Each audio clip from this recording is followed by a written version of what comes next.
I used to have a friend named William Polk, and I say used to because tragically he passed away a couple years ago. But William Polk was a man who was in the inner circle for John F. Kennedy during the Cuban Missile Crisis.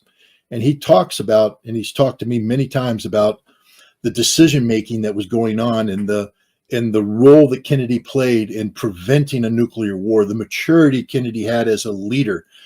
Part of that maturity came from when Kennedy was first briefed on what was then called the Single Integrated Operation Plan, the PSYOP, the American War Plan. He went to the Pentagon and they briefed him. They said, this is, if we go to nuclear war, this is what we got.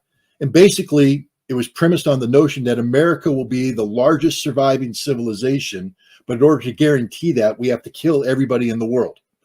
And he came out and said, that's insane. I'm not doing that. And he turned to his advisor, he said, and we call ourselves the human race. And he said, you have to give me options.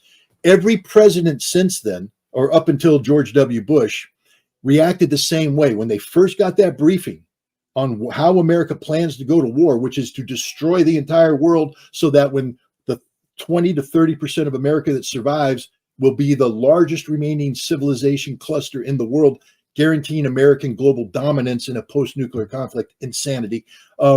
They all said the same thing, insane, give me options. I can't go to that. You can't make me do this. You have to give me options. And the Pentagon always gave them options that inevitably led to that.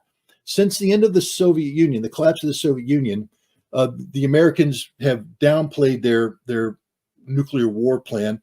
We detargeted our missiles. Nothing was on automatic anymore. We were heading in a path of, getting rid of nuclear weapons. And then George W. Bush came into post 9/11 environment and said, we will use our nuclear weapons to ensure that a 9/11 never happens again. And we reinserted nuclear war planning into our military doctrine. And today we have that same mindset, that same nuclear war strategy without the maturity of John F. Kennedy. We have people who look at the plan and say, well, that's just a plan. We're not really going to do that.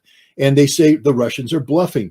We don't have to worry about this. The problem is the second something happens and that plan is pulled out, the dust is blushed off, and we start pushing buttons, we go to the scenario that John F. Kennedy said was insanity.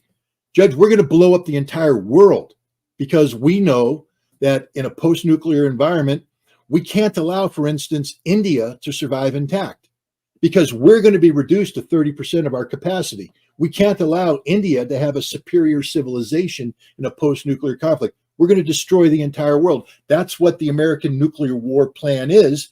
And the American people need to wake up and understand it's on full automatic.